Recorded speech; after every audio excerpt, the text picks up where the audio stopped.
என்ன மன்னிச்சிரு ஷாடி, ப்ளீஸ் அழாத. என்ன கண்ட்ரோல் பண்ண நீ யாரு?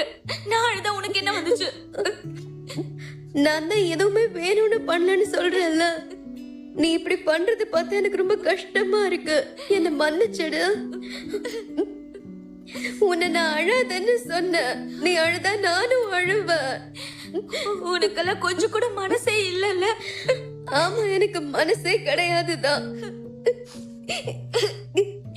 போ, நீ அவ எங்க இருக்கலாம் அங்கே போ. எதுக்காக என்ன தேடி இங்க வந்த? ஆனா நீயும் எனக்கு ஃப்ரெண்டு தானே. உனக்கு ஒண்ணு தெரியுமா ஷாடி, அந்த லெட்டர் இன்சிடென்ட்க்கு அப்புறம் என் மொத்த வாழ்க்கையே மாறின மாதிரி இருக்கு. நீ என்ன பைத்தியமாக்கிட்ட, செய்யவும் சேர்த்து என்ன பைத்தியமாக்கிட்டான்.